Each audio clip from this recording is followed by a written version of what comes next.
Sumire Hanumat बलवीरा।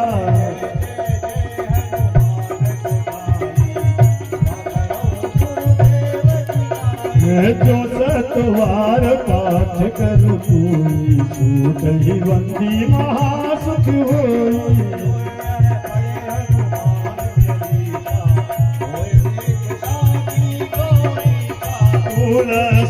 Tulsidas सदा हरिरा की जय नाथ हृदय मेरा की जय नाथ हृदय मेरा।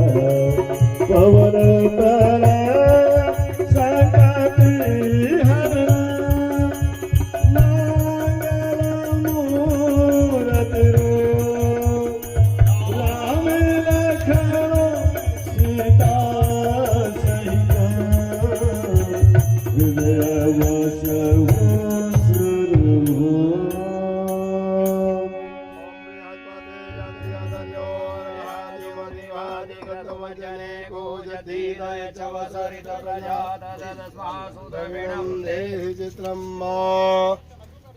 ब्रह्मन् ब्राह्मणो ब्रह्मवचसी जायतां महाराष्ट्रे राजन्यः सूरैकव्यो दिव्याधि महारथो जायतां सौम्येन नडवानाशो पुरंद्रजोगा।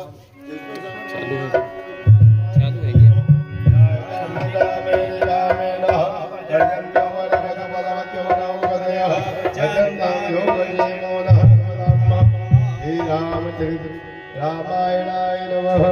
ओम सद्गुरुदेवाय नमः। व्यासाय नमः। ओम व्यासाय नमः। नमस्करोमि ज्वालाकरालमतुरमतिविकासुरम विशलम भारत से रामायण जी की कीरत कलित ललित सियते के।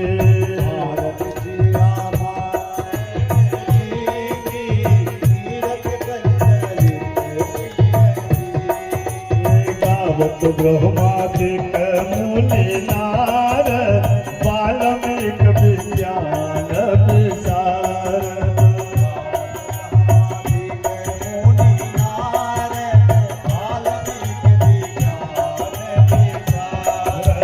सुख सनकादि से अनुसार वरुण पवन सुत कीरति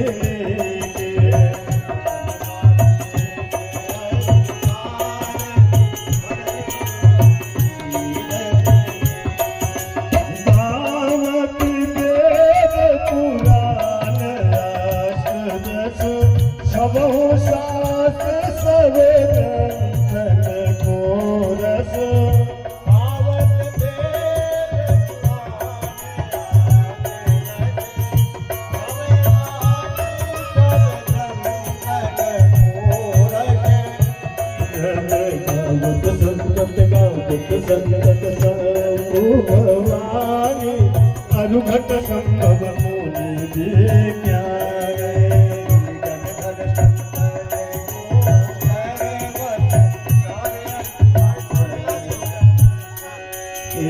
गावत संत भवानी अनुघट संभव मुनि विज्ञानी।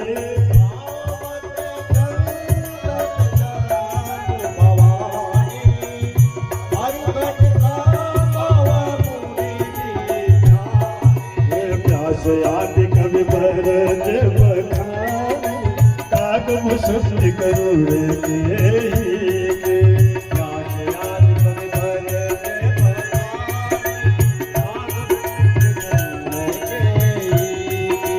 कली मलहरण दिशेर सुखी की सुभग श्रृंगार मोती जुमती।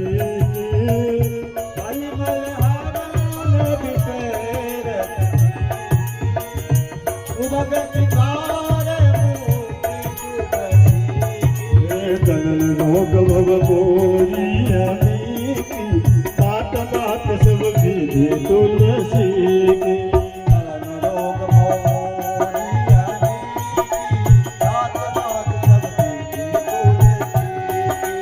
आरती श्री रामायण जी की कीरत कवि ललित सिय प्रिय की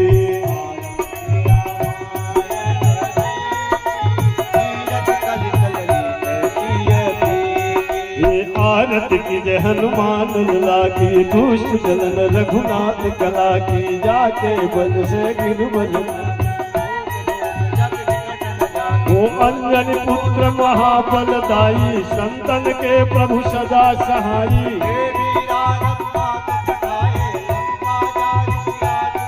ये लंकस कोट समुद्र सिखाई जात पवन सुत बार दिलाई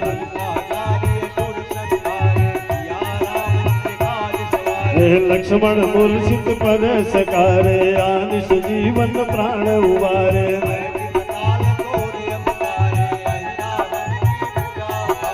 पाए भुजा सुर जल मारे तेरे भुजा संत जल तारे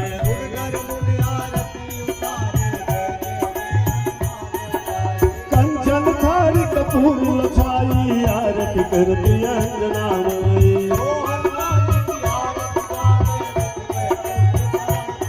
लंका विध्वंस किए कबलाई तुलसीदास संवार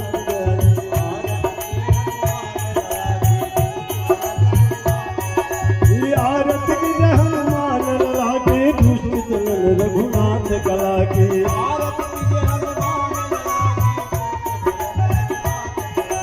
कर्पूरी घोरम करुणावतारम संसार सारम वसंतम मृगयारुण्य भवं भवानी सहितं नमामि मंदार माला दुर्गाय कपाल मालांकित शेखराय दिव्यंबराय च दिव्यंबराय नमः शिवाय नमः शिवाय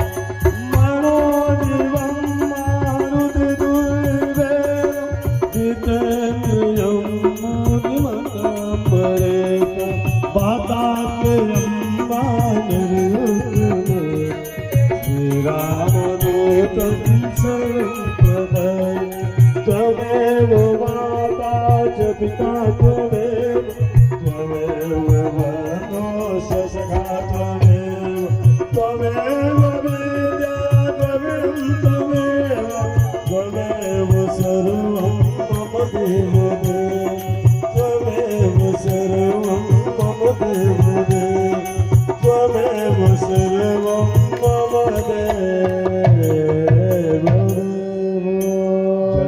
शीतलीकरणं देवादिवन्दनम् आत्माभिवन्दनम् आशोचनं मन्त्रपुष्पाञ्जलिम् ॐ दासरथाय विद्महे हनुमान जी महाराज की जय राघवेंद्र सरकार की जय संतदेव भगवान की जय व्यास जी महाराज की जय महाराज की जय।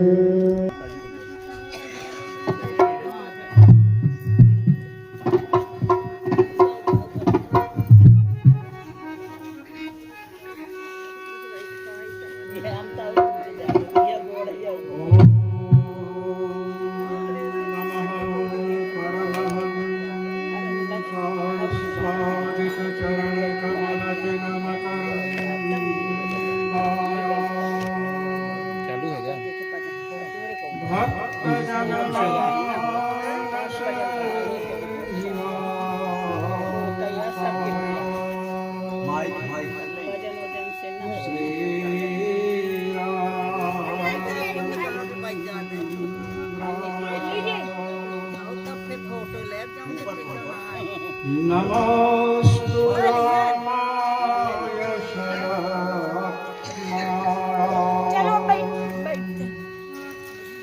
देव्यै च तस्यै जनकात्मजायै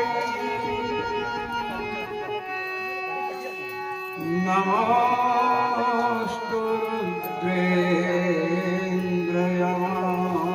रुद्रेन्द्रयमादेव्यै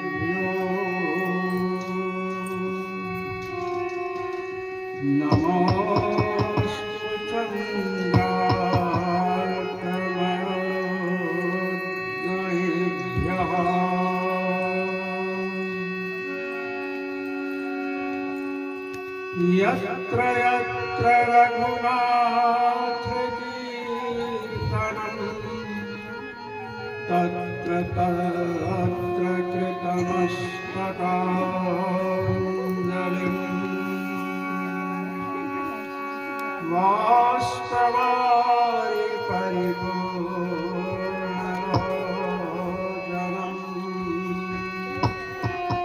मारुतिं नमत राक्षसान्तकम्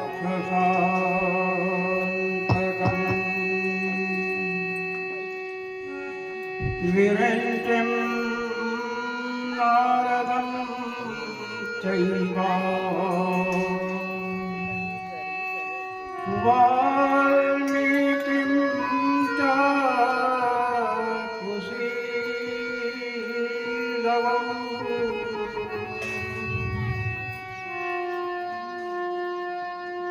मान्यान् सर्वानभिवन्द्य कुर्मो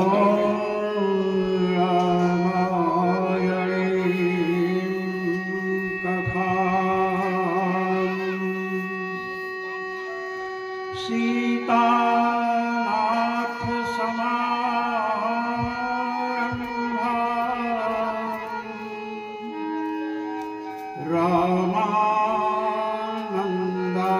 रामानन्दार्य मध्यमा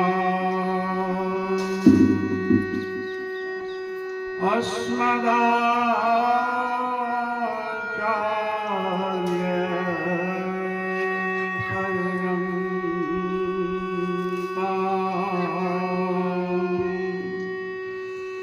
वन्दे गुरुपरम्परां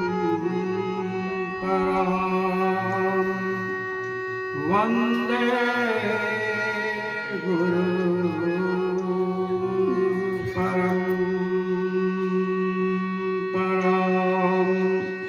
सर्वेषां श्री राघवेंद्र सरकार की जय।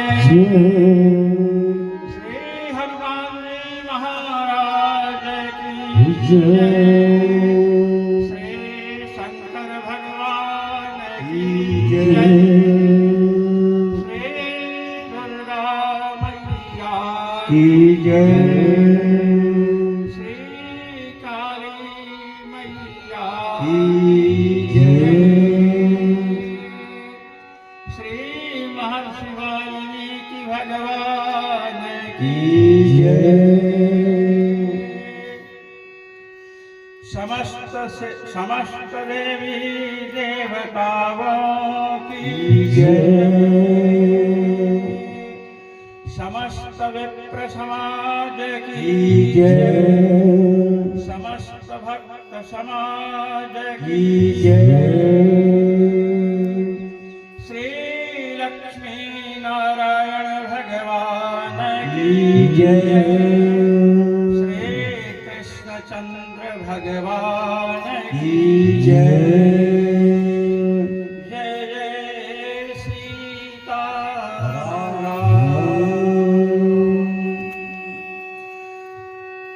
श्री राम जय राम जय जय राम।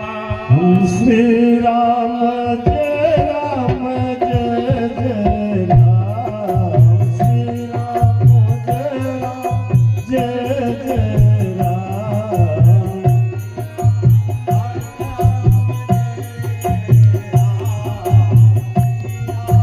जय राम जय जय राम।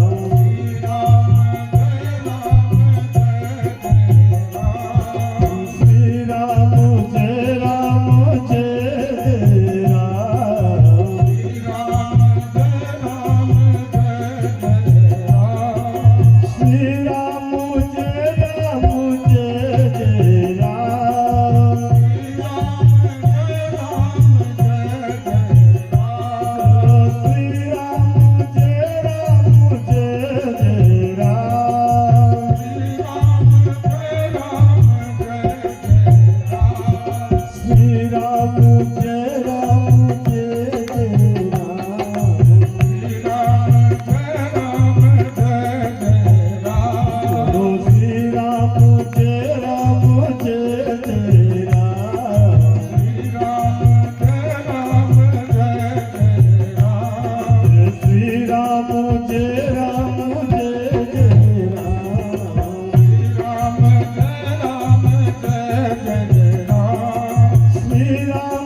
आज श्रीमद् वाल्मीकि रामायण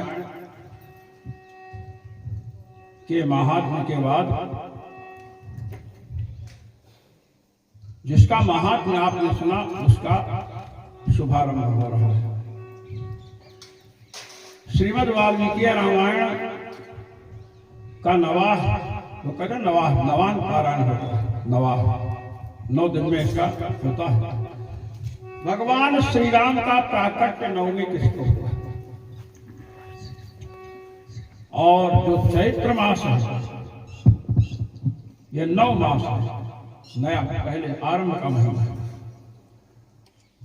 श्रीमद् वाल्मीकि रामायण को आदि काव्य कहते हैं।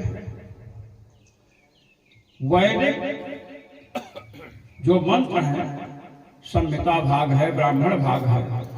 वेदों के बाद विश्व में 14 भुवनों में, समस्त ब्रह्मांड में पहला काव्य भगवान श्री राम के चरित्र का निरूपण करने वाला श्रीमद् वाल्मीकि रामायण महाकाव्य है। अब इसमें प्रथम कांड जो है बाल कांड है। बाल कांड से इसका आरंभ होता है और उत्तर कांड में जाकर के इसकी पूर्णता होती है। भगवान का चरित्र वहीं पर पूर्ण होता है।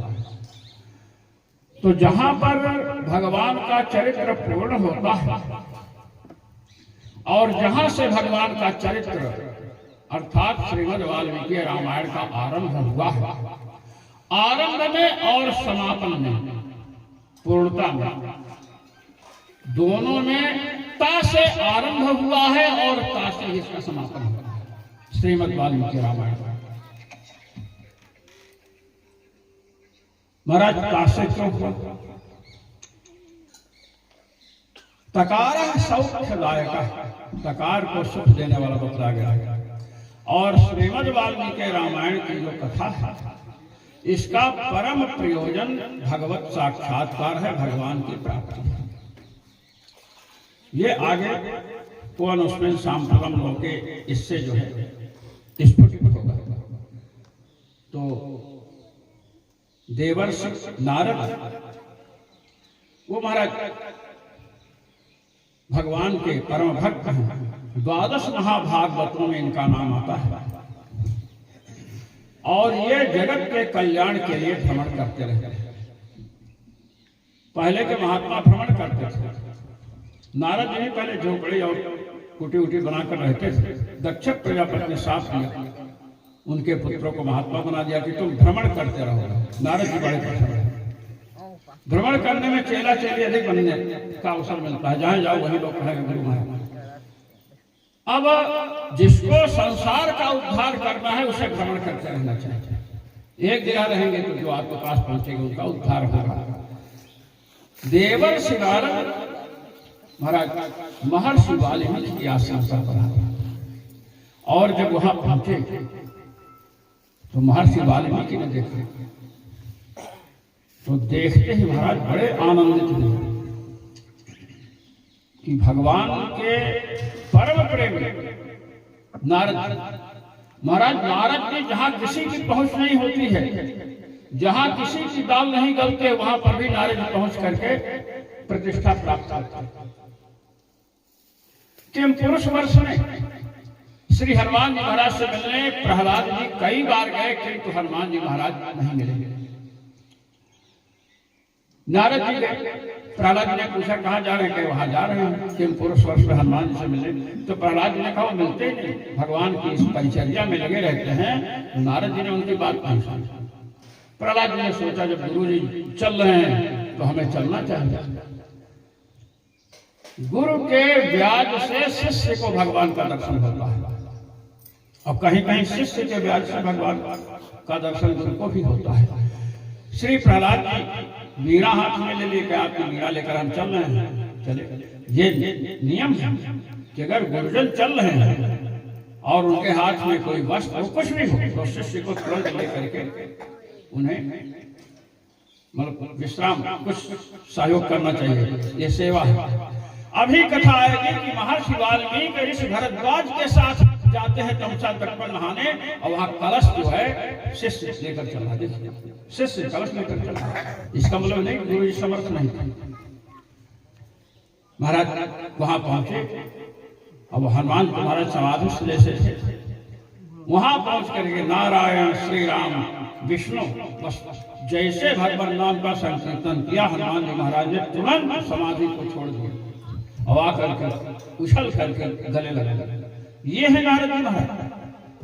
हनुमान जी की समाधि को भंग करने की क्षमता, हनुमान जी मतलब साक्षात भगवान शिव वानराकार विग्रह पुरानी। जहां काम समाधि को भंग करके विनाश भाव को प्राप्त होता है, वहां पर देवर्षि नारद साक्षात वानर रूप में भगवान रुद्र की समाधि भंग किए और उनका आलिंगन प्राप्त किया। क्योंकि बीच में सिस्टम वाला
तो चर्चा चल रही थी कि देवर्षि नारद ने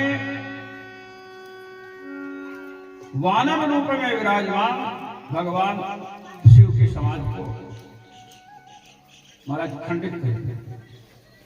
यहाँ पर हनुमान जी महाराज उनको गले लगाते हैं और वहां पर काम ने खंडित किया तो उसका नाश हुआ। क्योंकि यहाँ बीच में संकीर्तन है, भगवान नाम का संकीर्तन सुनने से या भगवान लीला में कान में जाए, उससे यदि समाधि टूटती है तो समझिए कि समाधि का फल प्राप्त होगा। और अगर काम के प्रकोप से फिर तो काम का विनाशक होता है, धर्मा विरुद्ध काम विनाशक होता है। तो चर्चा चल रही है कि हनुमान जी ने नारद जी को गले लगाया। तब प्रहलाद जी को ये बात समझ में आई कि नाम तो हम भी जपते हैं, प्रहलाद जी नाम जापक है, कि यहाँ पर आकर के हमने ये सोचा कि ये समाधिस्थ जैसे हैं हनुमान जी महाराज, यहाँ अगर नाम संकीर्तन करेंगे तो समाधि टूट जाएगी। तो महाराज भगवान शिव नाम जप करते करते समाधिस्थ होते हैं और समाधि के अनंतर पुनः नाम जप करने लगते हैं। तो चर्चा चल रही है कि जो श्रीमद् वाल्मीकि रामायण है, इसका आरंभ तासे हुआ और इसका समापन भी तासा। तो जो श्री नारद जी पधारे हैं उनका महाराज सम्मान किया, वाद्य अर्घ दिए। तो सामान्य बातें सब लिखी नहीं जाती हैं, ग्रंथकारों ने यहाँ इसको प्रकट किया है। तो पहला श्लोक है, वेद से अतिरिक्त अगर आप जाएंगे लोक में आएंगे तो लोक में सर्वप्रथम यही श्लोक उद्भूत हुआ है। और महाराज ये वांगमयी भगवती सरस्वती, इसके विषय में कहा जाता है कि प्रातः काल जब हम सो करके उठते हैं उस समय किसी से बिना बोले यदि इसका 7 बार, वैसे 3 बार का तो प्रमाण हमको मिला है, किंतु 7 बार जब करना चाहिए हम लोग को परंपरा में बताया गया है। 7 बार मन ही मन स्मरण करें तो प्रज्ञा विमल रहती है, बुद्धि जो है एकदम सूक्ष्म रहती है, बुद्धि पर मोह का आवरण नहीं पड़ता। हम लोग करते हैं इसको 7 बार मन ही मन करना है। तुम्हारा आरंभ हो रहा है, ओम तो यहां जोड़ रखे हैं। तपः स्वाध्याय निरतम् तपस्वी वाग्विदाम्बरम्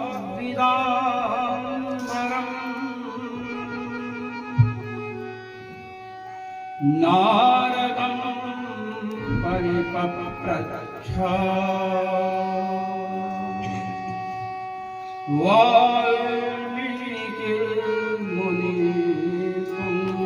वाल्मीकिर्मुनिपुङ्गवम्। ये तपः स्वाध्याय ता से गायत्री मंत्र का आरंभ है।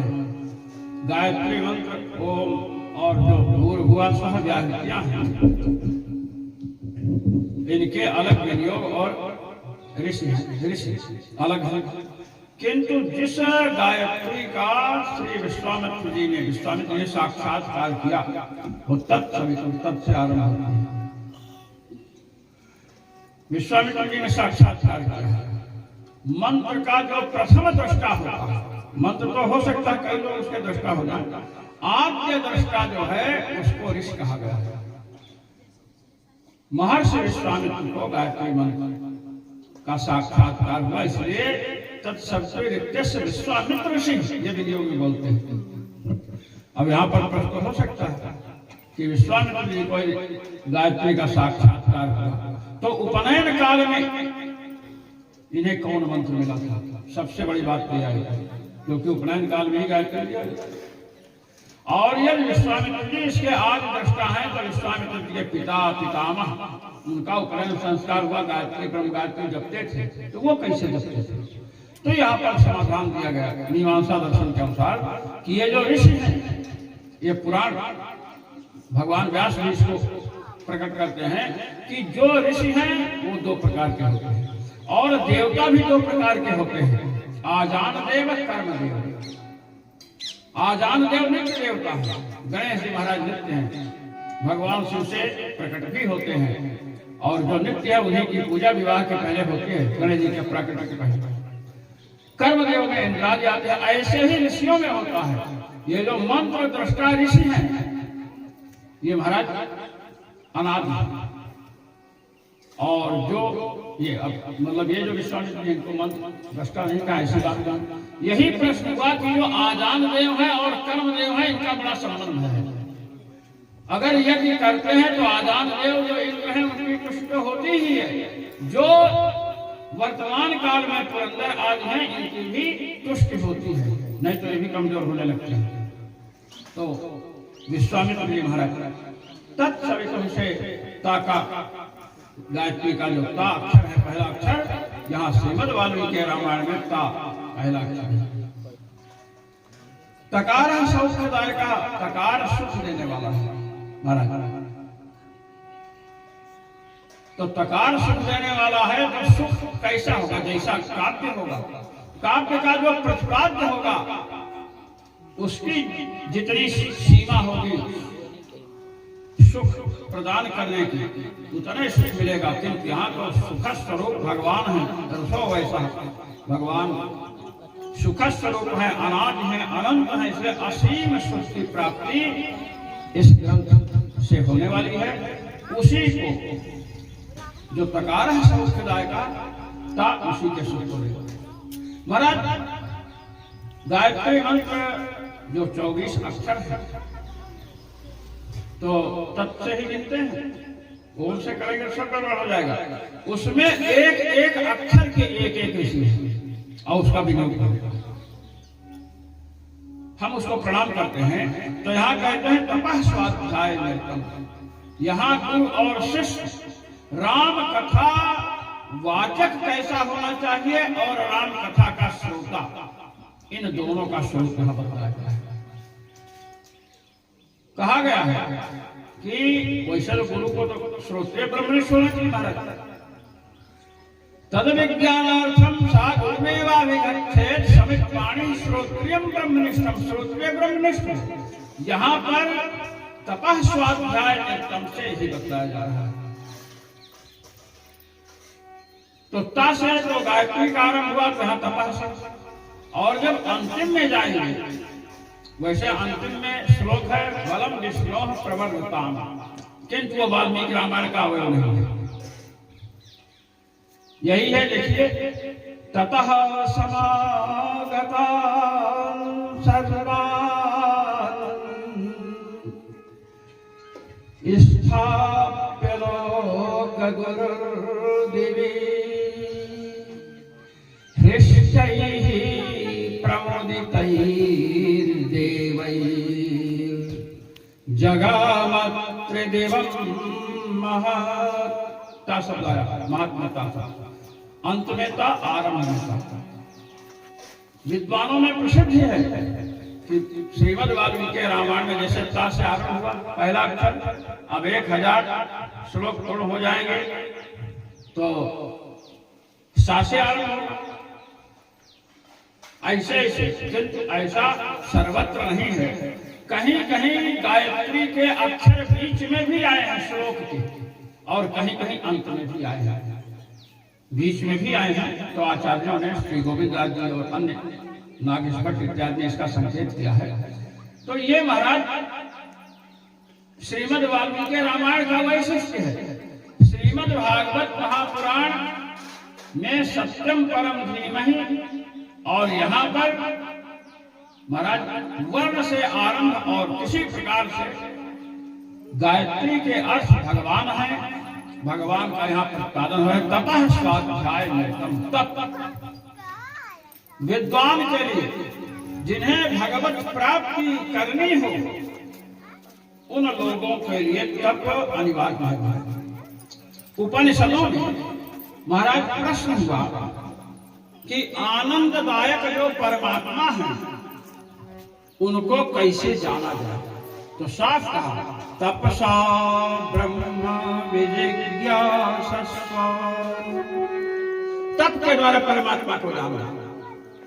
स तपो अतप्यत, उन्होंने तप किया। और आनंदम ब्रह्म, परमात्मा आनंद स्वरूप है, ऐसा जाना। ये उपनिषदों की चर्चा है। तो यहाँ पर कह रहे हैं कि जब हम तप के द्वारा, भगवती उपनिषद कहती है कि तप के द्वारा परमात्मा को जानो। महाराज भृगु जी और अन्य से बड़ा तप किए। ब्रह्मा जी ने कई बार बुलाया, हटाया, और तपसा ब्रह्म, तप से ब्रह्म जानो।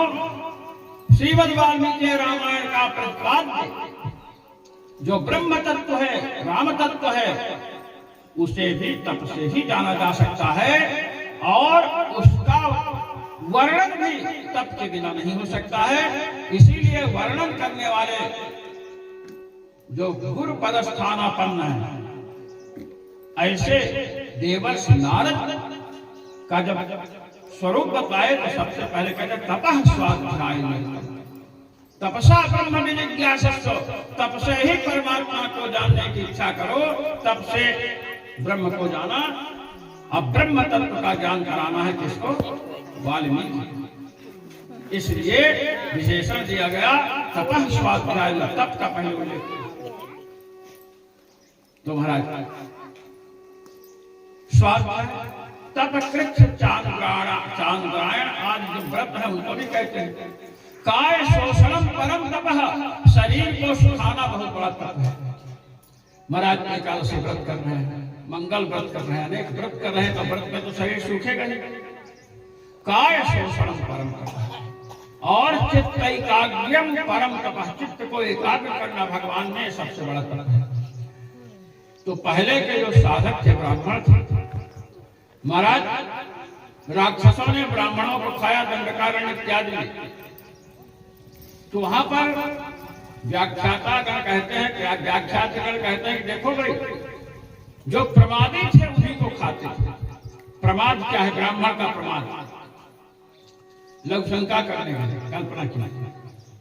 अब साधना में बैठे, लघुशंका करने गए, जल नहीं ले गए, शौच करने गए, शौच करके आए बिना स्नान की।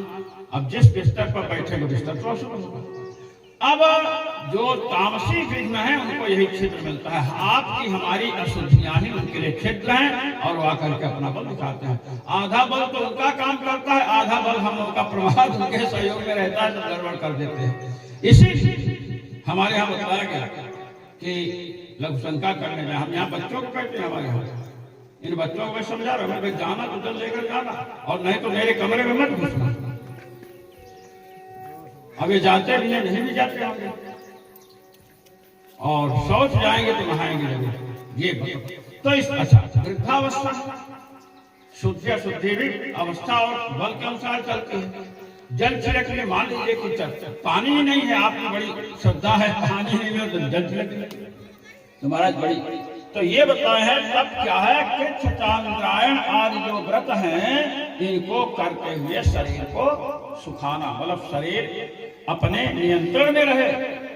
आप चाहते हैं, हम चाहते हैं काम को वश में करें और इंद्रियां अपने वश में हुई। हमें कैसा भोजन करना चाहिए, और भोजन से ही नहीं होगा, हमें सत्संग करना होगा। जो बड़े बड़े महापुरुष हैं, गांव में बाहर से कोई साधु महात्मा आ जाए तो 10-5 तो इकट्ठे हो जाते हैं सत्संग करने के बहाने।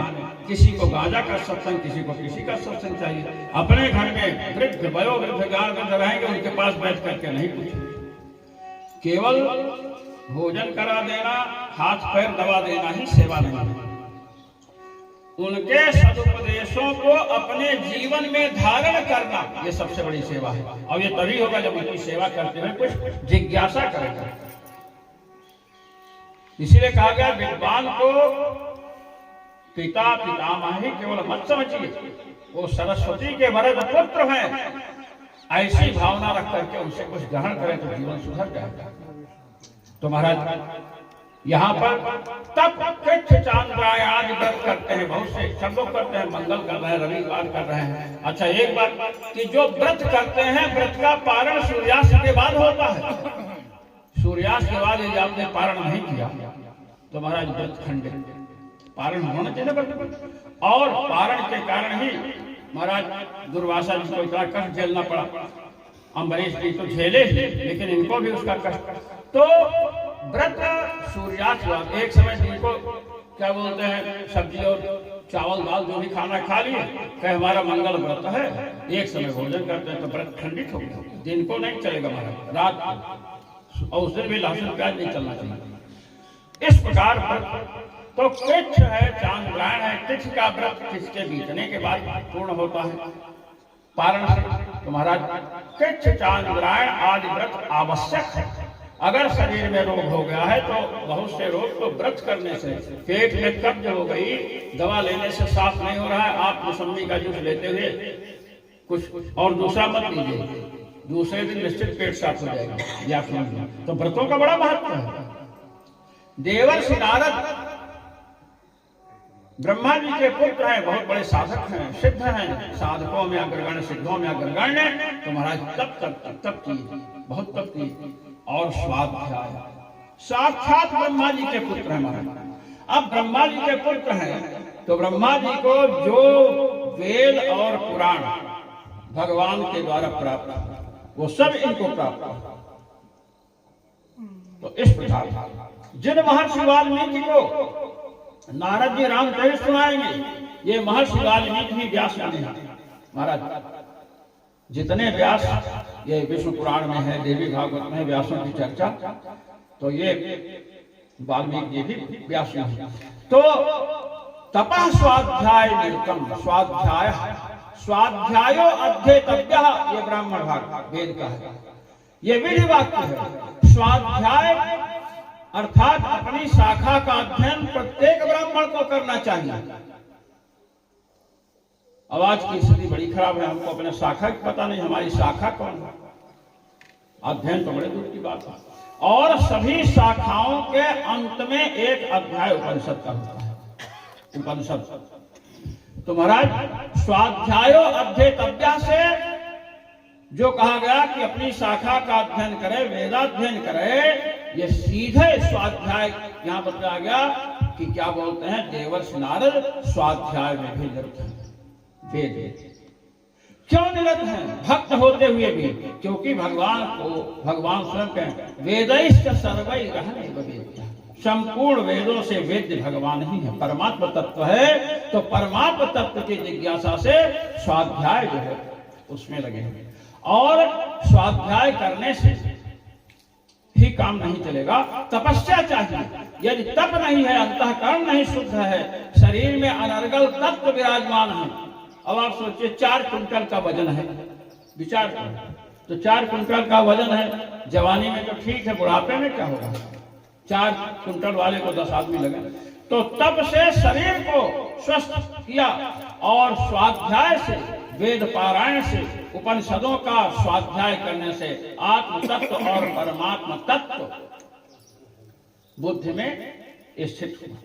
तो तपः स्वाध्याय में श्री रामायण श्रवण टीकाकार जो है महाराज शिव सहाय द्विवेदी प्रयाग को किया, और यहीं पर उन्होंने त्रिवेणी तट पर वहीं जाकर के श्रीमद् वाल्मीकि रामायण की शिरोमणि टीका का आरंभ किया।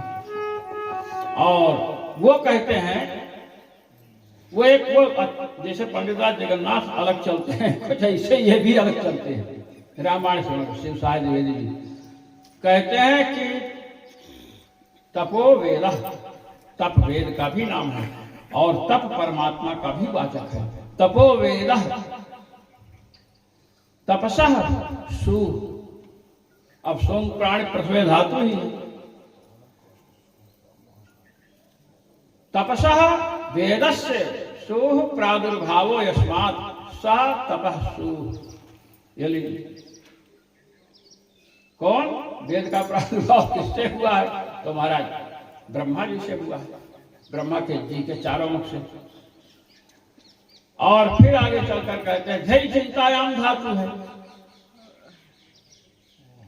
तस्य ध्या माने तत्कर्तृक स्मरण, ब्रह्म कर्तृक चतुरानंद के द्वारा किया जाने वाला जो स्मरण है उसे कहा गया तपस्वाध्यास।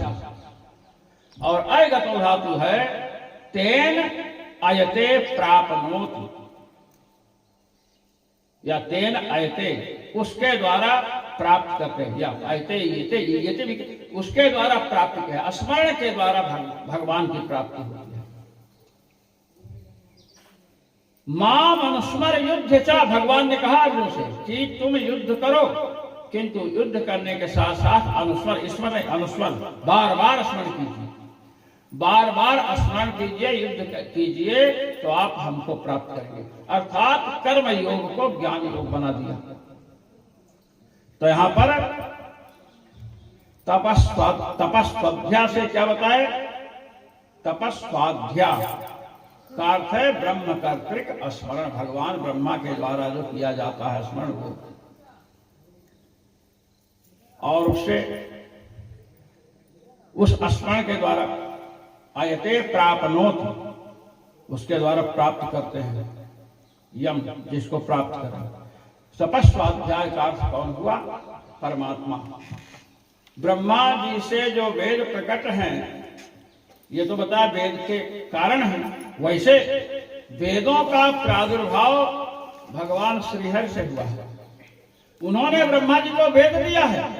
वेदों जाकी सहज श्वास शुद्धचारी, भगवान के निश्वास, यस्य निश्वासम वेदा, भगवान के श्वास स्वरूप है वेद। तो श्वास किससे निकलता है? हमारा श्वास हमसे निकलेगा, आपका श्वास आपसे निकलेगा। तो निश्वास भूत जो वेद है उनके कारण तो कौन हो? भगवान हो। तो महाराज भगवान जो है तो तपः सु से किसको ले सकते हैं? श्रीहरि को ले सकते हैं। अब भगवान श्रीहरि जो है उनके द्वारा किसका, जो ब्रह्मा की जगह श्रीहरि कर दिया और सब ठीक है, उनके द्वारा ध्यान स्मरण, भगवान किसका स्मरण करते हैं महाराज? वो जो भगवान का स्मरण करता है, भगवान उसी का स्मरण करते हैं जो भगवान का स्मरण करता है। ये यथा माम प्रपद्यन्ते तांस तथैव भजाम्यहम्। भगवान शेष सैया पर है, आंख बंद किए गए, वो क्या कर रहे हैं? ध्यान कर रहे हैं। किसका ध्यान करके? जिसका, जो उनका ध्यान करता है उनका ध्यान करते हैं, ध्यान रखते हैं भगवान। तो तपस्वाध्याय से कौन निकलेंगे? भक्त। और ऐसे भक्तों को जो प्राप्त करे, या अंतर्भाग करें, जो प्राप्त करावे ऐसे भक्त। तो ऐसे भक्तों को कौन प्राप्त कराएगा? भक्तों को प्राप्त कौन कराएगा? जब द्रवहि दीन दयाल राघव साधु संगति पाई लभ्यते तत्कृपयैव। श्री नारद जी स्वयं कहते हैं कि भक्त जो है, भक्तों का संग दुर्लभ है, वे भक्त भी भगवान की कृपा से प्राप्त होते हैं। और भगवान किसकी कृपा से प्राप्त होते हैं? वो भक्तों की कृपा से। बिना महत्पाद रजोभिषेकम रहुगण तत्तपसानयाति। परमात्मा तत्व तप से, वेदाध्ययन से, दान से नहीं प्राप्त होता है। जिन्हें महापुरुषों के चरण रज से अभिषेक करने का अवसर मिला है, जो गुरु शरणापन्न है, ऐसे लोग ही भगवान को प्राप्त कर सकते हैं। तो तपस्वी हुए भगवान, उनके द्वारा स्मरण किसका होगा? भक्तों का। और उस स्मरण के द्वारा महाराज कौन प्राप्त होगा भगवान को? तो भक्त प्राप्त होगा। महाराज उपनिषदों का सिद्धांत है, परमात्मा किसको प्राप्त होता है ये प्रश्न हुआ। तो श्रवण मनन जहां तक कहते हैं लोग, तो साफ निषेध किया, नायमात्मा प्रवचनेन लभ्यो न मेधया न बहुना श्रुतेना यमे वैश्य वृणते तेन लभ्य तस्यैष आत्मा विवृते तनु स्वा। भगवान प्रवचन से नहीं मिलते हैं। नायम आत्मा प्रवचन लभ्य। खूब प्रवचन कर रहे हैं, प्रवचन से भगवान नहीं मिलते। तो फिर गोकर्ण जी को आलिंगन क्यों किया ले गए? गोकर्ण जी का तो भगवान ने आलिंगन किया और अपने धाम ले गए। तो प्रवचन का मतलब होता है कि जो पैसा कमाने के लिए प्रवचन कर रहे हैं, जिन्होंने प्रवचन को आजीविका का साधन बना रखा है, उनको भगवान उस प्रवचन से नहीं मिलता, बस धन ही धन मिलेगा। और प्रवचन से यदि भगवान नहीं मिलते तो गुरुजन शिष्यों के लिए आत्म तत्व का प्रवचन क्यों करते? परमात्मा तत्व का प्रवचन क्यों करते? और उसमें मनन करने की बात है। पहले श्रवण करें, फिर श्रोतव्य, फिर मंतव्य, फिर मनन करिए। मनन के लिए बुद्धि चाहिए महाराज। अब यहाँ करें न मेध है, बुद्धि से भी नहीं मिलता। बुद्धि नहीं रहेगी तो मनन क्या करेगा? न बहुना श्रुतेन, श्रवण से नहीं, श्रोतव्य, श्रवण ही नहीं करेंगे तो मनन कैसे होगा? श्रवण, मनन और निधिध्यासन से परमात्मा साक्षात्कार का विधान है। आत्मा वारे द्रष्टव्य, आत्मा का साक्षात्कार करो। फिर कहते कैसे कहे? श्रोतव्य, श्रोतव्यो मंतव्यो निधिध्यासव्य। श्रवण करिए, फिर जो विपरीत तर्क उठने की शरीर है, आत्मा इससे अतिरिक्त आत्मा नहीं, उसका निरसन कीजिए, मनन कीजिए। और मनन जब तर्क वितर्क शांत हो जाए तो मनन करने तैर धारावद अविच्छिन्न स्मृति, तब निधिध्यासन होगा। ये तो महाराज बतलाया गया। और यहाँ कह रहे नायम आत्मा प्रवचन लभ्य, प्रवचन से नहीं प्राप्त होगा। न मेधया, बुद्धि से नहीं प्राप्त होगा। न बहुना श्रुतेन, बहुत श्रवण करें तो श्रवण से। और बुद्धि का उपयोग किसमें होता है? मन, इसमें मनन में। तो श्रवण मनन का निषेध कर दिया। और गुरु जी प्रवचन करेंगे तभी ज्ञात होगा, तो प्रवचन का भी निषेध कर दिया।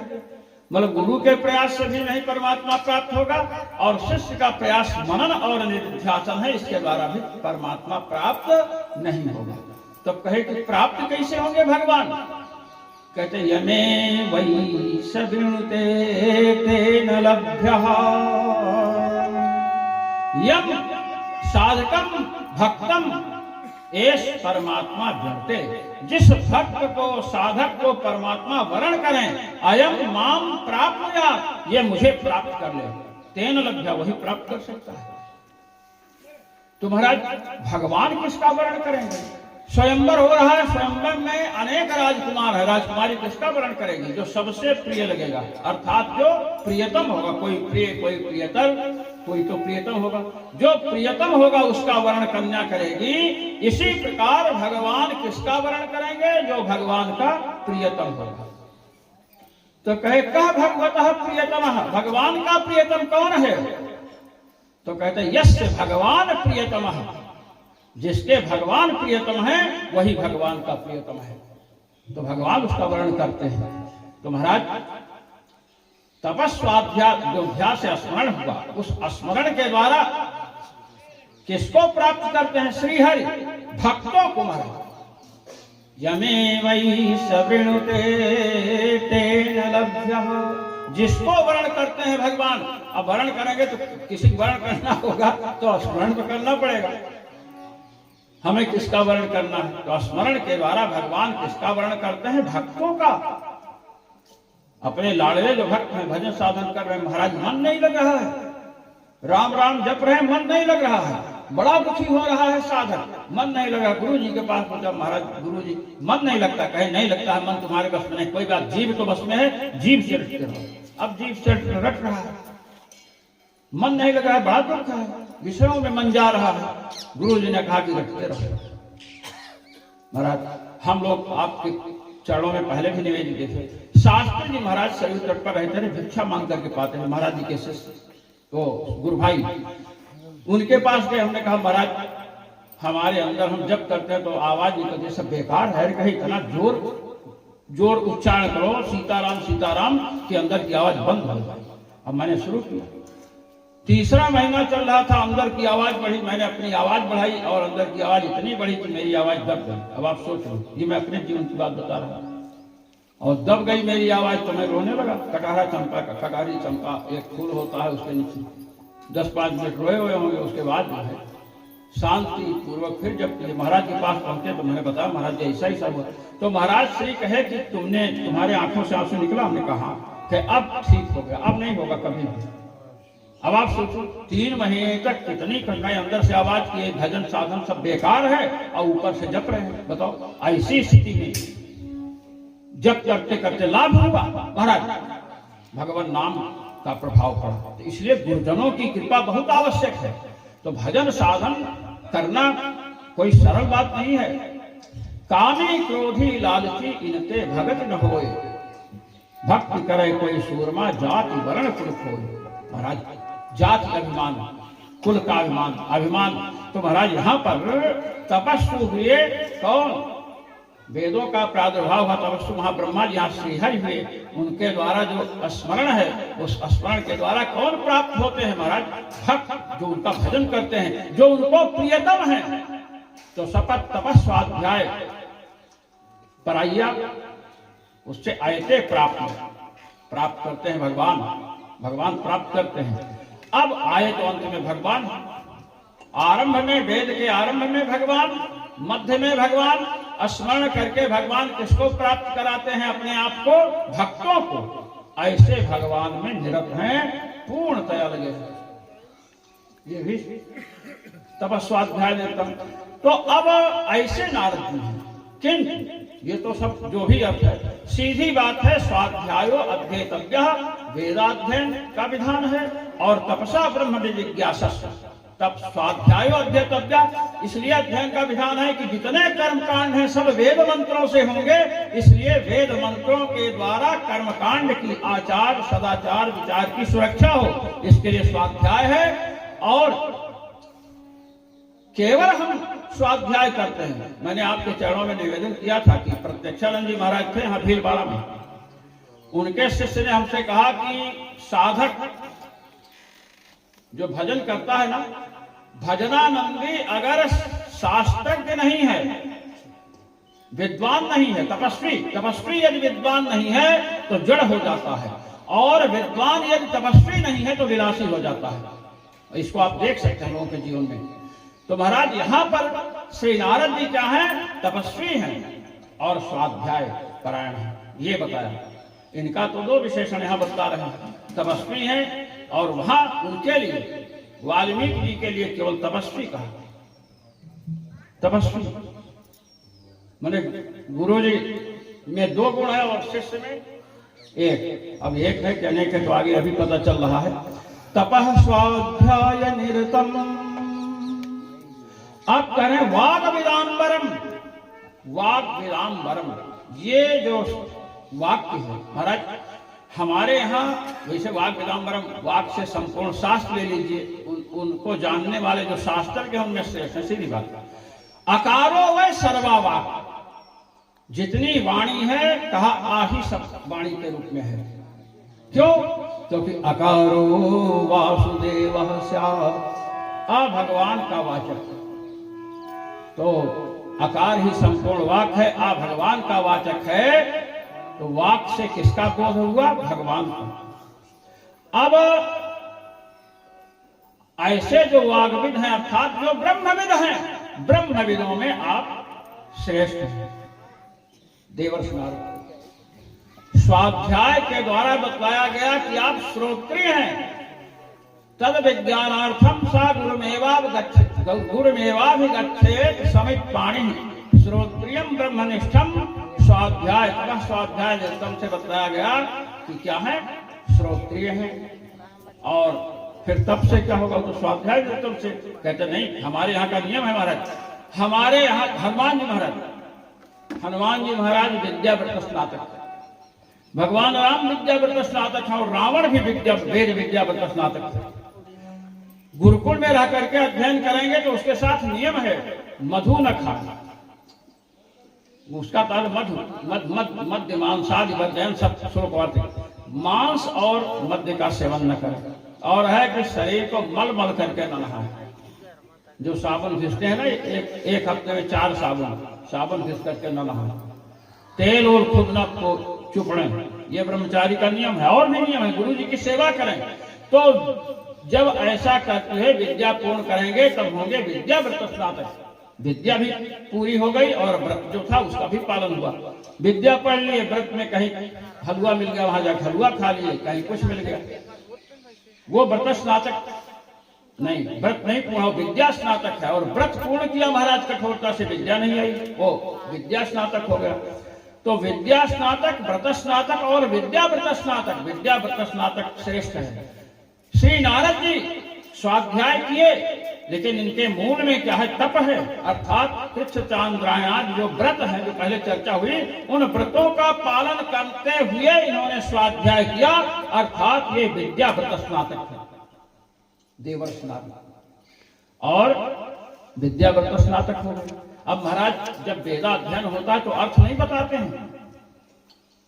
वेदाध्ययनम सर्वम अबुद्धिपूर्वकम, कुमारी भट्ट जी ने कहा वेदाध्ययन अबुद्धिपूर्वक, ज्ञान नहीं बताते हैं, उसमें अर्थ नहीं बताते हैं, बाद में अर्थ विचार होता है।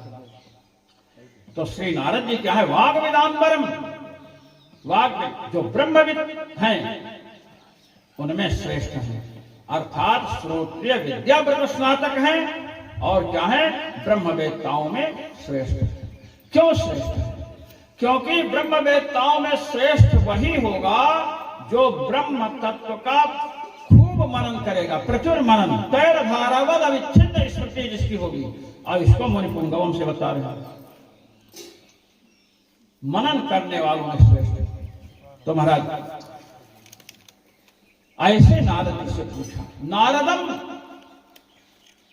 नारम, नार कहते हैं अज्ञान को, निरामिदम नारम। एक आचार्य कहते हैं ना गच्छते निवर्तते, अर्थात प्रलयम गच्छत सदुपदेशम बिना, सदुपदेश के बिना जो प्रलय भाव को नहीं प्राप्त होता उसे क्या कहते हैं? नार माने अज्ञान। नारम अज्ञानम देख खंडित, इतना अर्थ जो अज्ञान का खंडन करते हैं महाराज। गायन नारायण कथा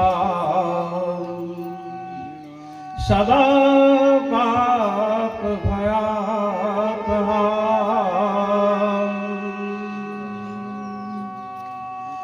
नाशयन् नारदो नाशयन्नेति निरामज्ञानजं तमः। कहते हैं गायन नारायण गाथा, भगवान की गाथा को, कथा को कहते हैं, पाप और भय को दूर करने वाला। और महाराज भगवान नारद नाशयन एक नाश करते हुए चल रहे हैं।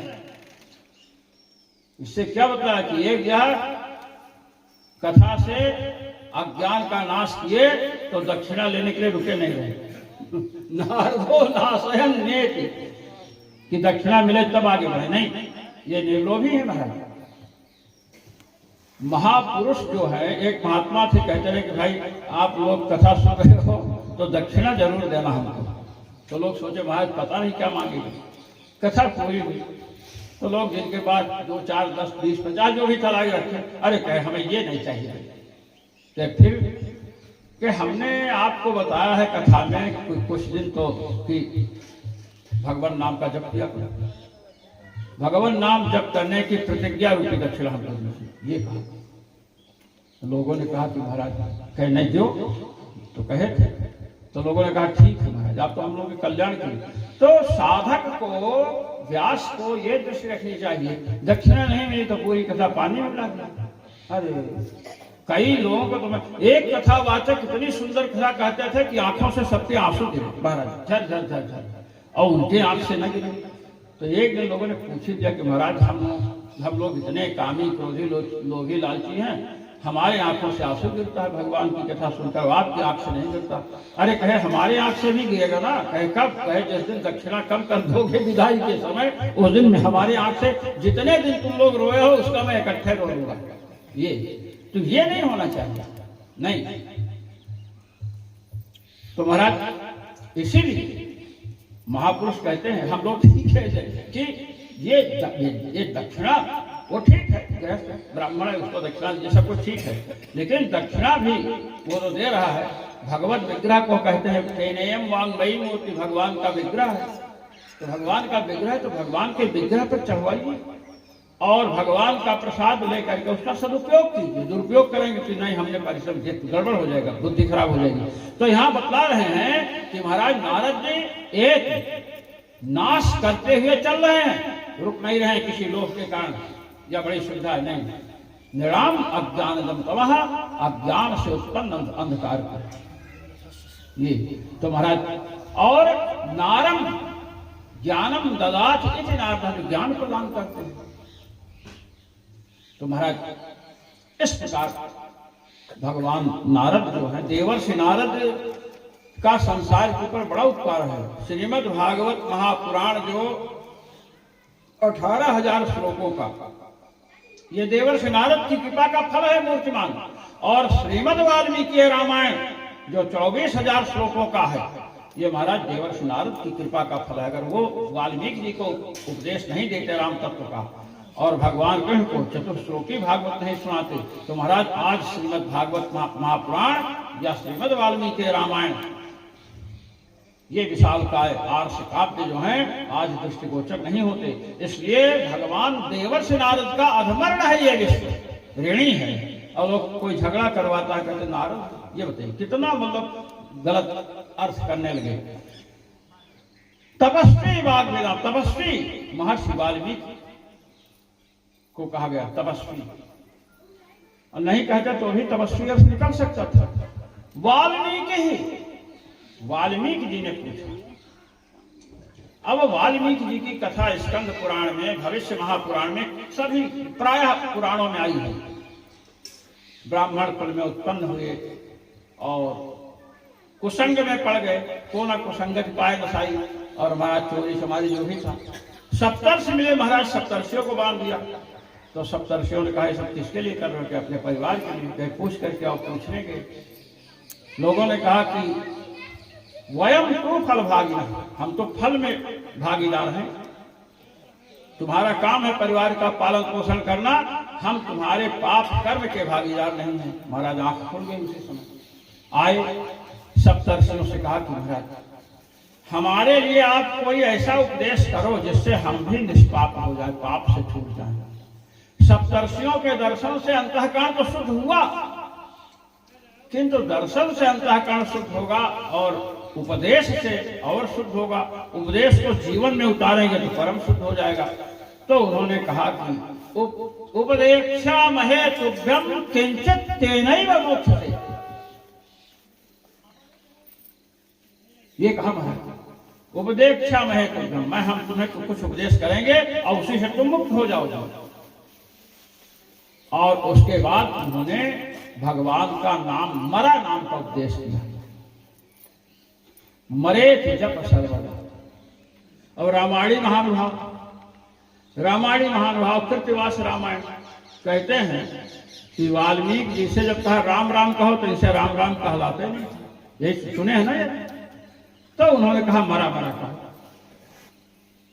अब आप ये बताओ कि हमारे यहाँ जितने शब्द हैं उनका उच्चारण स्थान निश्चित है। राम का रा हो चाहे रावण का रा हो, दोनों का उच्चारण स्थान क्या है? मूर्धा। ऋतुषाणाम मूर्धा। मूर्धा से रा का उच्चारण होगा, चाहे रावण का रा हो, चाहे राम का रा हो, चाहे मरा का रा हो।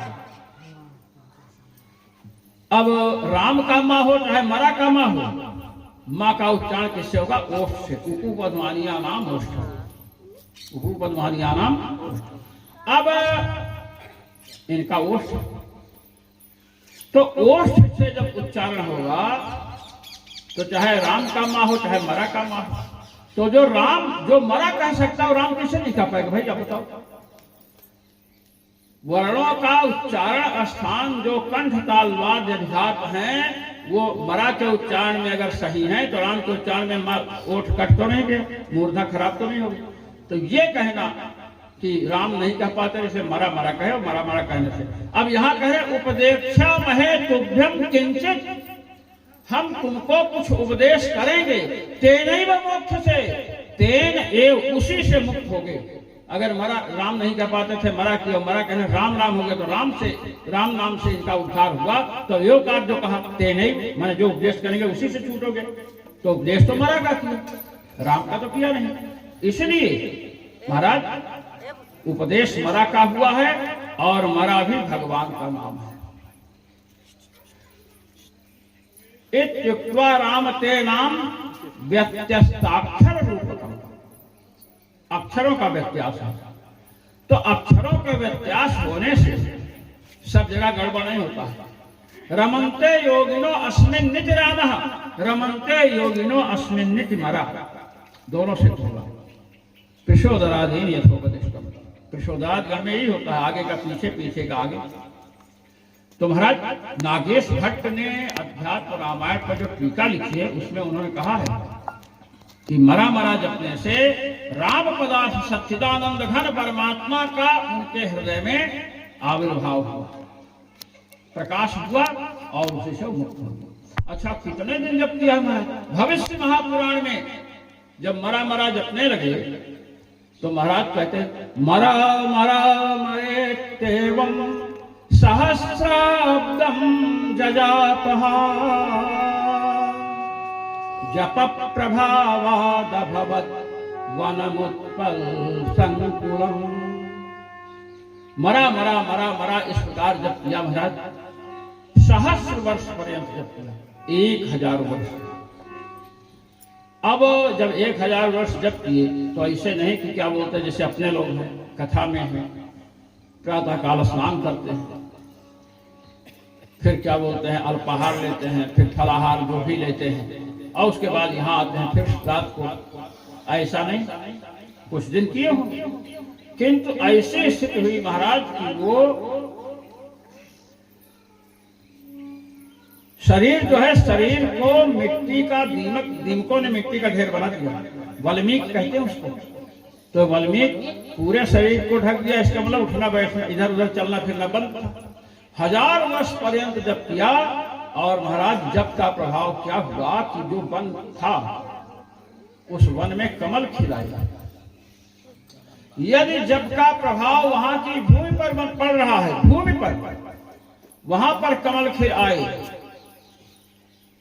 तो महाराज कमल दल श्याम कमल नयन भगवान उनके हृदय में आविर्भूत हो गए हो तो क्या आश्चर्य है। महाराज भगवान का उनके हृदय में प्राकट्य हुआ। उसमें सप्तर्षि आए और कहे थे जब तक लौट करना हो तब तक जब करते रहना। एक गुरु हो तो शिष्य परेशान हो जाता है, 7 गुरु समझ रहे ना, 7 गुरु, और 7 ने कहा या वादागमनम मम, जब तक आगमन हम लोगों का हो तब तक तुम जब तक करते रहे। महाराज आए तो देखे वाल्मीकि तो दिख नहीं रहे हैं। हाँ, मिट्टी का एक टीला बन गया है, दीपकों ने बना रखा है, और अब तो तपस्वी थे, उन्होंने समझ लिया कि साधना तो इतनी कठोर हुई कि रक्त वक्त सब जैसे आराम हो गया।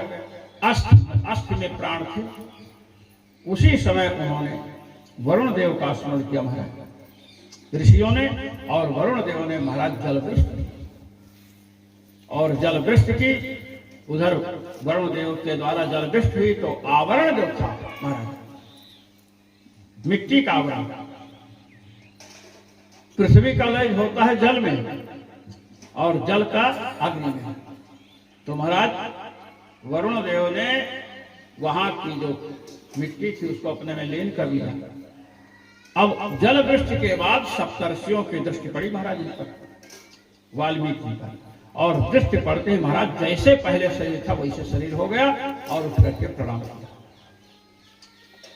बोलिए सप्तर्षि महाराज की।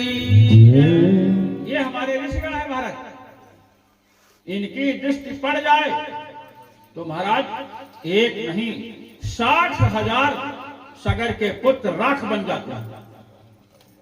और यदि इन्हीं ऋषियों के दृष्टि पड़ जाए तो जहां अस्थि मात्र है, ये अस्थि मात्र है, वो बढ़िया सुंदर शरीर हो जाता है। भगवान और भगवान के भक्तों में ये गुण है। भगवान का गुण दृष्टिपात से ही जीवन देते हैं, भगवान के भक्त भी दृष्टिमात्र से जीवन देते हैं महाराज। तपस्वी छावनी, आप कभी अयोध्या जाइएगा तो तपस्वी छावनी जाइएगा दर्शन करने। वहां रामदास जी महाराज जिन्होंने तपस्वी छावनी को स्थापित किया, उस समय भारत का विभाजन नहीं, पाकिस्तान नहीं बना था, तो इनके पिताजी से एक महात्मा कहते लड़का हमें दे दो।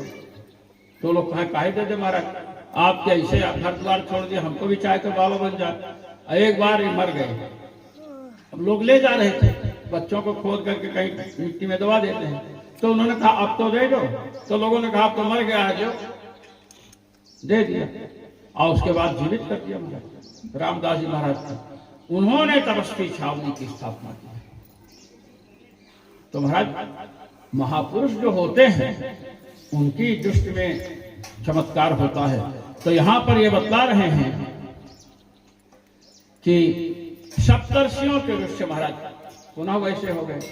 अब इसके बाद सप्तर्षियों ने कहा कि देखो अब तुम्हें जो है वाल्मीकि नाम भगवान को माने दिया है, तस्माद वाल्मीकि ऋत्यसौ, तुम्हारे ऊपर वाल्मीकि माने दीमकों ने मिट्टी का ढेर बना दिया, उससे तुम निकले थे, तुम वाल्मीकि। इस पर बड़ी चर्चा है कि वाल्मीकि कैसे अपत्यार्थक प्रत्यय होगा, हम उसको नमस्कार करते हैं, समझे कि नहीं। जैसे शिला पुत्र होता है, शिला पुत्र लोढ़ा को कहते हैं, लोढ़ा से पीसते हैं, और शिला का पुत्र है क्या, नहीं है ना, तो शिला पुत्र व्यवहार होता है वैसे।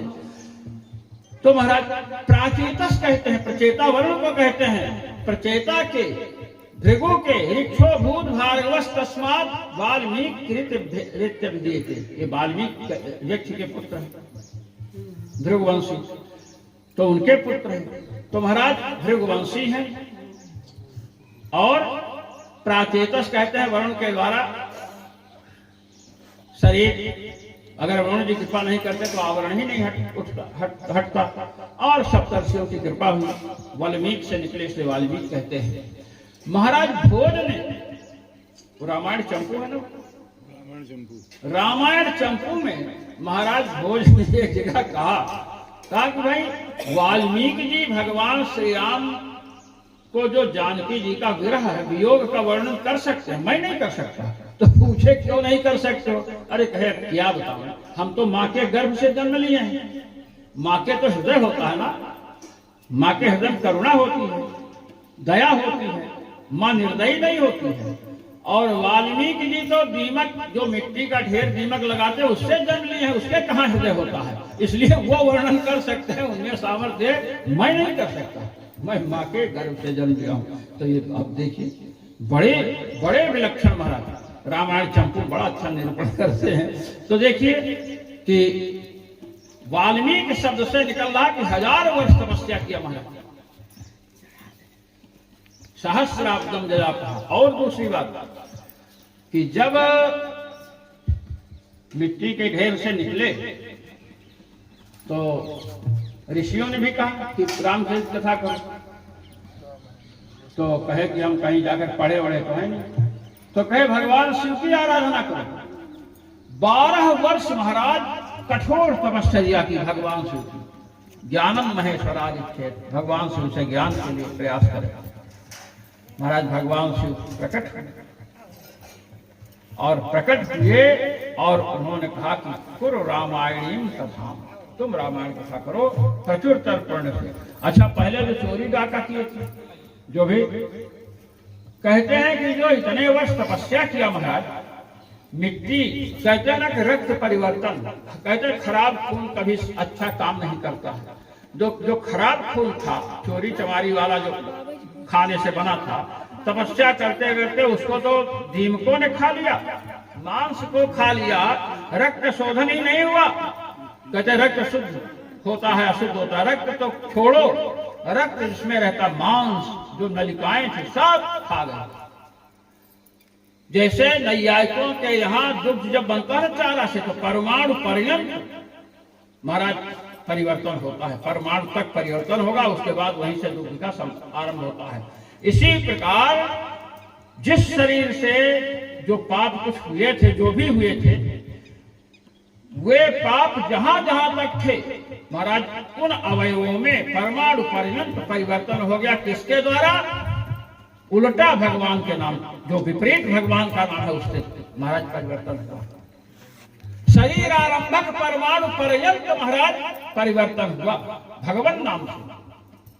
ये अस्थिगतम पाप है, जो पंचगव्य इत्यादि जैसे करते हैं ना, ये सब पाप दूर हो गए और महाराज उन्होंने श्रीमद् वाल्मीकि रामायण की कथा लिखी। ऐसे नहीं लिखी, तपस्या से आपको वह शक्ति प्राप्त हो जाएगी, आपके मुख से सरस्वती प्रकट हो जाएगी। लेकिन महाराज सरस्वती को प्रकट होने के लिए पहले तो गुरु परंपरा कुछ तो होनी चाहिए। इसीलिए नारद जी पधारे हैं, कहते हैं नारदम वाल्मीकि तपस्वी है।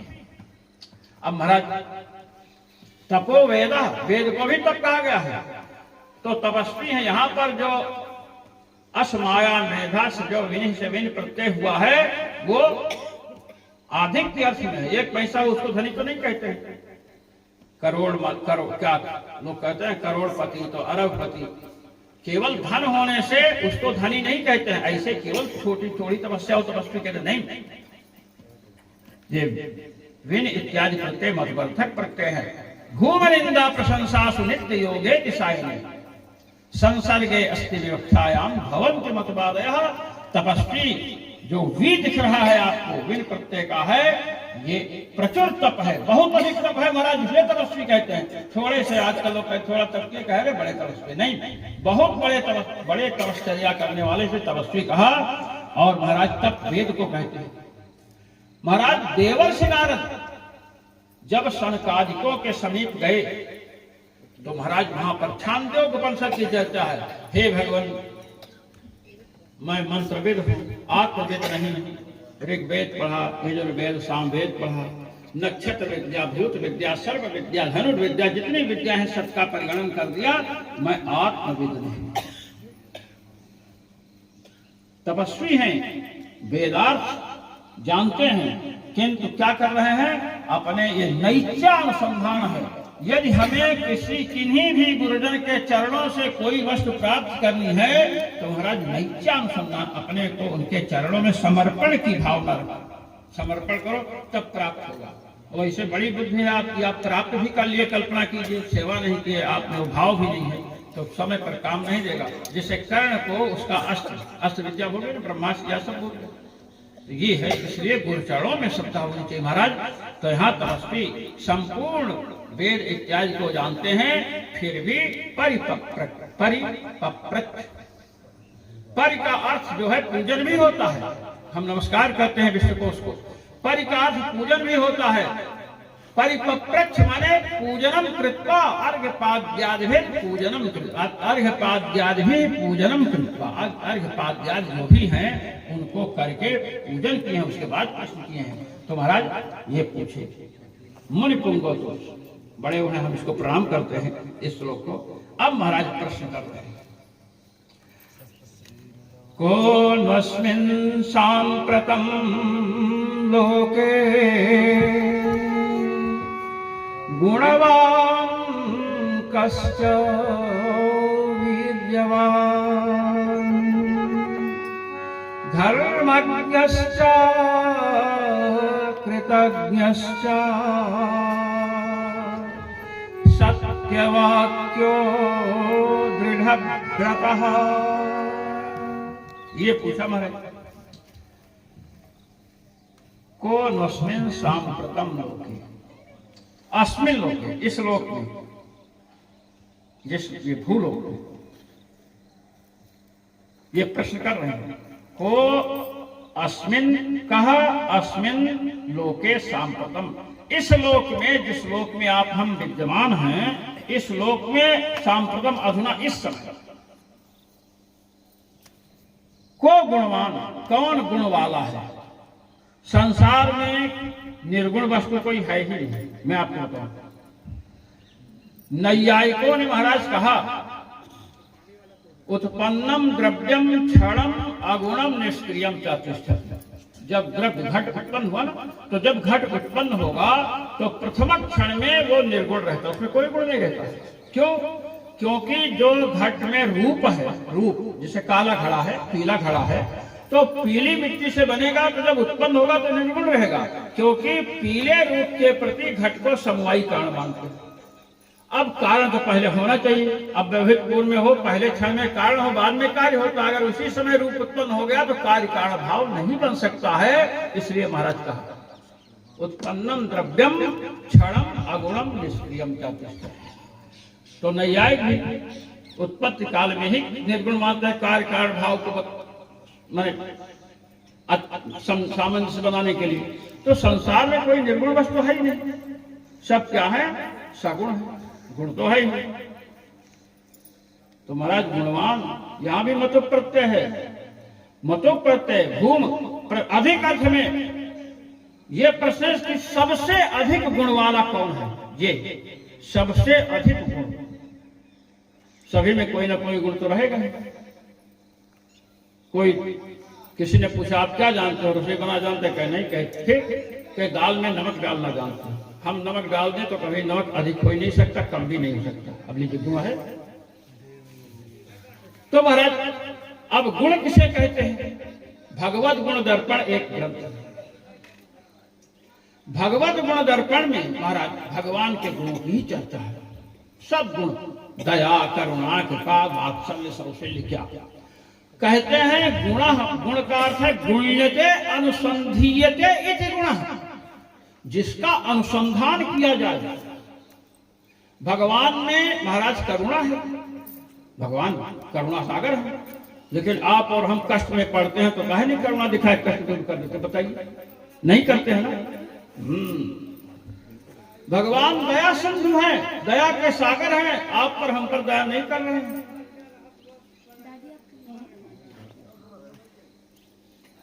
भगवान में वात्सल्य गुण है महाराज। वात्सल्य गुण देखते नहीं, बछड़ा बछड़ी गाय के होते हैं, गाय के बछड़ी या बछड़ा जन्म लिया और उसके शरीर में कितना वो सब लगा रहता है। गाय चाट चाट करके महाराज ऐसा कर देती है कि आप हम उसको स्नान करवा करके कंघी भी करें तो ऐसा नहीं कर सकते। अब कंघी से वो सुख नहीं मिलेगा जो गाय अपने बछड़े को जब चाट रही थी जीभ से, वो सुख जो उसको मिला वो कंघी से नहीं मिलेगा। भगवान में वात्सल्य है। क्या भगवान ने कभी आपको उस ढंग से प्रेम किया? नहीं किया। तब ये भगवत गुण दर्पणकार जो है श्री मधुराचार्य जी, श्रीमद् वाल्मीकि रामायण पर टीका भी थी, कुछ नष्ट हो गई और कुछ लोग प्रकाशित भी थी। वो कहते हैं कि भगवान के अनंत गुण हैं, लेकिन उन गुणों में एक भी गुण से आप और हम लाभ नहीं ले पाते। कहे तो ले कैसे? कहे कि गुण का अर्थ होता है गुण्यते अनुसंधीयते गुण। भगवान का चाहे वात्सल्य हो चाहे कारण हो, वात्सल्य गुण का अनुसंधान कीजिए। वात्सल्य गुण क्या है? नौकर से गिलास गिरा फूट गया तो नौकर की पगार लोग काट लेते हैं। अपने बालक से गिर गया फूट गया, बच्चा रोने लगा, कहते बाबू रो मत, हम दूसरा ला देंगे, कहते हैं ना। क्यों? क्योंकि उसके पर वात्सल्य है। वात्सल्य गुण का तात्पर्य, वात्सल्य गुण का अर्थ क्या है? आश्रित दोष भोक्तृत्वम वात्सल्यम। जो अपने आश्रित हैं, भगवान के आश्रित जो भक्त हैं, उनके दोषों को भगवान अपना भक्त पदार्थ खाद्य भेंट समझ करके उसको भोग लेते हैं। एक तो ये है भगवान, अगर इस गुण का अनुसंधान करें कि भगवान भक्तों के दोष को खा जाते हैं, अगर अनुसंधान करेंगे, चिंतन करेंगे, तुरंत प्रभाव पड़ना शुरू होगा और तुरंत दोष को खाना शुरू करेंगे महाराज। और वात्सल्य का एक और है आश्रित दोषास्मर्तृत्वम वात्सल्यम। जो भगवान के आश्रित हैं उनके दोष का स्मरण ही नहीं होता है। जब दोष का स्मरण होगा तब न जाकर के दंड देंगे। भगवान तो न्यायप्रिय है। अच्छा, भगवान ने बाल को क्यों मारा? क्योंकि बाल ने सुग्रीव जी की पत्नी तारा को रख लिया था, अपराध किया ना। सुनसठ कन्या सम ये चारी नहीं तो इत्यादि कहा। और सुग्रीव ने क्या किया? बाल के मरने के बाद तारा को रख लिया पत्नी बनाकर।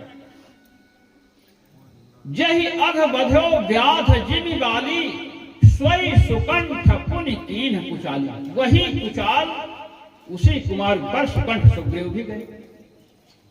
अब कहते स्वई कर तूति विभीषण केरी सपने हूं सो न राम ही हेरी। गोस्वामी जी, अब गोस्वामी ने कहा कि सुग्रीव ने और फिर विभीषण का नाम लिया। हम लोगों के न्याय दर्शन में एक कारण बताने के बाद दूसरे कारण पर जाते हैं तो विचार करते हैं यार अनुधावन क्यों किया। हमारे न्याय दर्शन में आपके चरणों में निवेदन है। कहते हैं जब विभीषण जी को इनको कह दिया सुग्रीव को कि सुग्रीव ने वही चाल चली, अब विभीषण का नाम लेने की क्या आवश्यकता है? अरे कहे कि है, इसमें अस्वारस्य है। सुग्रीव वाले मामले में अस्वारस्य है। कहे क्या अस्वारस्य है? कहे जब समुद्र के समीप सभी वानर पहुंचे तो महाराज संपात सबको खाना चाहता है। उस समय अंगद जी कहते हैं कि अब क्या किया जाए, कैसे करें? इधर ये तो गीध बैठा है खाने के लिए, इधर समुद्र की लहरें हैं, समय बीत चुका है, करें क्या? संपाति का वो सब मान लीजिए हो चुका। अब वहां पर हनुमान जी कहते कि देखो अंगद सुग्रीव के कोई लड़का वड़का नहीं है, वो तो निपूते हैं और तुम ही हो, वो तुमको जो है राजा बना देंगे, युवराज बना देंगे, फिर तुम चलो, चिंता मत करो। तब अंगद ने एक बड़ी अच्छी बात कही सुग्रीव को आप कह रहे धार्मिक है? मेरा चाचा और धार्मिक है? कभी नहीं। मेरे चाचा मेरे अंकल धार्मिक नहीं है। क्यों? तो कहते हैं जीवितो महिषीं भार्याम्। मेरे पिताजी जीवित थे महाराज बाल, और उनके जीते जी मेरी मां को पत्नी बना लिया। ये कोई धर्म का काम है? जिस पर नागेश भट्ट जी ने लिखा मेरे पिता के जीते जी उनकी पत्नी को अपनी पत्नी बना लिया, ये धार्मिक का लक्षण है क्या? तो वहां पर नागेश भट्ट जी कहते हैं कि मेरे पिता की जीते जी बना लिया, इसका मतलब कि मरने के बाद बनाते तो धार्मिक माने जा सकते थे। ये इनके यहाँ की परंपरा थी। अब सुग्रीव जी ने तारा को रखा है बाल के मरने के बाद, ये इसलिए इन पर दोष नहीं है। इनको आप नहीं कह सकते हो कि ये पापी है, क्योंकि इनके यहाँ की परंपरा है। इसलिए इनको छोड़ करके विभीषण जी को पकड़ा। विभीषण जी के यहाँ की परंपरा नहीं लंका की, उन्होंने मंत्रों जी को अपने यहाँ रखा अपने पास। सोई करते विभीषण कहीं भगवान ने स्वप्न में भी नहीं चिंतन किया कि इनको दंड देना चाहिए। इसलिए आश्रित दोषास्मर्तृत्वम वात्सल्यम, आश्रित जो भक्तजन हैं उनके दोष का भगवान स्मरण ही नहीं करते हैं। ये वात्सल्य गुण है महाराज। अब इस गुण का अनुसंधान करेंगे तो आपसे कोई पाप बन गया या कोई भय आपको सता रहा है कि भगवान इसका घोर दंड देंगे। इस दंड भय की निवृत्ति इसका फल है महाराज। स्वामित्व गुण है भगवान में, स्वामित्व गुण। स्वामित्व गुण क्या है? स्व व्यतिरिक्त निखिल वस्तु स्वकीयत्वाभिमान, अपने से भिन्न सब में स्वकीयत्व का भान, अपनी है अपनी है। अच्छा ये बताइए कि ये घड़ी है, अब इस घड़ी में ये घड़ी यदि आपकी है तो आप कहे ना मेरी घड़ी है। अब इसको कोई तोड़ने लगे तो तोड़ने देंगे? नहीं नहीं। आपका चश्मा है और आपको है मेरा चश्मा है, और कोई तोड़ने लगे तो क्यों मेरा चश्मा क्यों तोड़ रहे हो? स्वकीयत्व का अभिमान होने पर उसके सुरक्षा स्वतः सिद्ध हो जाती उस व्यक्ति के द्वारा। जिसकी वस्तु है उसका ही अधिकार है पूर्ण रूप से सुरक्षा करने का। तो स्व व्यतिरिक्त निखिल वस्तु स्वकीयत्वाभिमान, अपने से भिन्न जितनी वस्तुएं हैं प्रकृति और जीव, उसमें स्वकीयत्व का अभिमान है। ईमान मदीयान ये सब नहीं है। तो जब भगवान में बुद्धि है तो रक्षा नहीं करेंगे। कोई आपको नष्ट करना चाहेगा, भगवान के हमारे इसको नष्ट करना चाहते हो। अब संसार में बुद्धि है कि ये हमारा चश्मा है, अब हमें शक्ति नहीं कि हम दुश्मन का लोहा ले सके, तोड़ देगा। भगवान तो सर्वशक्तिमान है, हम शक्तिशाली होते हुए भी कहे पता ही नहीं चला कि आवाज तोड़ गए, हमें पता चलता तब बताते। भगवान तो सर्वज्ञ है, सर्वव्यापक है परमात्मा, इसलिए उनका जब स्वकीयत्व अभिमान है कि ये मेरे हैं, तो महाराज इस स्वामित्व गुण का जब अनुसंधान करेंगे तो हमें शत्रु पराजित नहीं कर सकता। ये तो हमें ये कह रहे हैं क्या गुणवान, ये कहा, और गुणवान का ही जो है पूरा ये व्याख्यान है। कश्य वीरवान, ये सब गुण ही हैं। तो महाराज 16 प्रकार के इसलिए यहाँ पर 16 गुणवान इत्यादि। और धर्मज्ञ, धर्मज्ञ कौन है? वीरवान, वीर पराक्रम को कहते हैं। वीर उस पराक्रम का नाम है कि शत्रु से युद्ध करते हुए शत्रु को पराजित कर दिया जाए और अपने शरीर में सुई के नोक जितना भी घाव न हो, अपने अक्षत बने रहें और शत्रु को क्षतिग्रस्त कर दें। ये धर्मज्ञ, भगवान धर्मज्ञ। धर्मज्ञ बहुत से लोग हो सकते हैं, किंतु धर्म का पूर्णतया ज्ञान भगवान को ही है। कौन आपद धर्म है, किस समय धर्म के स्वरूप में परिवर्तन करना है, किस समय क्या करना है। आपद धर्म, अनेक प्रकार के धर्मों का भगवान को ज्ञान है। कृतज्ञ, भगवान कृतज्ञ है। कृतज्ञ का अर्थ नहीं होता कृतम जानात इति कृतज्ञ, कृत को जो उपकार की एक मानते हैं, उपकार के नहीं कहा, यहाँ नहीं। सुई की नोक जितना उपकार किया और उसको सुमेरु पर्वत जैसा समझते हैं भगवान, इसलिए भगवान को कृतज्ञ कहते हैं महाराज। ये जो मैंने आपसे कहा ना कि जो वात्सल्य भाव है कि भगवान आश्रितों के दोष का स्मरण नहीं करते, केवल ऐसे नहीं। श्री मधुराचार्य जी महाराज ने प्रमाण दिया है, महाराज जितने गुण हैं सब में प्रमाण दिया कि भगवान अपने भक्तों का जो अपने आश्रित हैं उनके दोष का स्मरण नहीं करते हैं, आंख बंद कर लेते हैं। कोई प्रमाणिक है? न स्मरत्यपकाराम सतमपि आत्मवत्तया, ये श्रीमद् वाल्मीकि रामायण का प्राण। न स्मरत अपकाराणाम सतम अपि, सैकड़ों अपराध हो जाएं फिर भी भगवान स्मरण नहीं करते हैं। क्यों? आत्मवत्तया, ये तो अपना है, यह भगवान का। अब इस गुण का अनुसंधान करेंगे तो आपके दोष का भगवान स्मरण नहीं करेंगे, निर्भयता प्राप्त होगी। तो महाराज इस प्रकार इन्होंने चारित्रेण चक्रो युक्त सर्वभूतेषु कोहितः, चरित्र से युक्त कौन है महाराज? सुबह प्रातः काल से उठते हैं, सायंकाल तक भोजन बिस्तर पर जाते हैं, सभी क्रियाएं जब सामूहिक रूप से ली जाए उनका नाम चरित्र है। इस प्रकार आचरण सदाचार और आत्मान कस्य बिभ्यति देवाश्चा जात रोषस्य संयुगे, संयुगे रणभूमि में महाराज युद्ध क्षेत्र में किसके कुपित हो जाने से देवता लोग जो है प्रकंपित होने लगते हैं, भयभीत हो जाते हैं महाराज, मुंह सूख जाता है। ये रावण से भी डरते थे देवता, लेकिन उससे तो हमेशा डरते थे, अत्याचारी था। भगवान से भयभीत नहीं होते, भीत नहीं होते हैं, देवता डरते नहीं हैं। भगवान जब रणभूमि में कुपित होते हैं तब देवताओं को भी लगता है कि अब बचेंगे नहीं। श्री जानकी जी ने रावण से कहा, वर्जयेद वज्रमुत्सृष्टम् देवराज इंद्र वज्र का प्रयोग करें, वज्र तुम्हें छोड़ सकता है, यमराज छोड़ सकता है, किंतु भगवान श्री राम प्रकट हो गए, वो नहीं छोड़ेंगे तुमको। ये इस प्रकार कहते एतदिच्छाम्यहं श्रोतुम परम कौतूहलम हि मे। इन्होंने जिज्ञासा की, कहे एतत् इच्छामि श्रोतुम इच्छामि, ये सब सुनना चाहता हूं। अच्छा ये बताइए, ये प्रश्न जो किया महर्षि वाल्मीकि ने श्री गोविंद राज जी ने इस विषय पर बड़ा प्रकाश डाला। उन्होंने कहा अच्छा ये बताइए कि जब महर्षि वाल्मीकि वन में विराजमान थे, कुलपति थे महाराज, कुलपति शब्द आए इनके लिए, तो भगवान श्री राम लक्ष्मण और जानकी जिनके आश्रम पर गए और इति सीतां च रामश्च लक्ष्मणश्च कृताञ्जलिः अभिगम्याश्रमं सर्वे वाल्मीकिमभिवादयन्। भगवान श्री राम, जानकी जी का नाम आया, लक्ष्मण जी का नाम आया, राम जी का, कृतांजलि हाथ जोड़ करके आश्रम में पहुंचे हैं और वह महर्षि वाल्मीकि का अभिवादन किया, नमस्कार किया और वहां रहे। अच्छा इसके बाद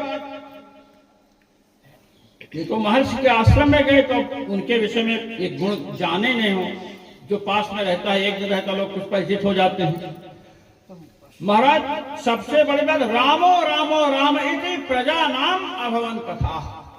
राम राम, जैसे ये आपके मथुरा वाले राम राम करते हैं, अयोध्या में राम राम, सब प्रजा जितनी प्रजा सर्वत्र राम राम, मतलब भगवान श्री राम के विषय में सब लोग जान चुके हैं। और इनके आश्रम में भगवान पहुंचे रहे हैं कुछ दिन, वो तो कुछ दिन के बाद यहां से गए हैं। तो महाराज ऐसे महर्षि वाल्मीकि तपस्वी, और ये प्रश्न मैंने भगवान राम को जिसे जानते ही न हो प्रश्न कर रहे हैं कि ये प्रश्न कैसे बन सकता है। ये श्री गोविंद राज जी ने कहा, भगवान श्री राम को जानते हैं।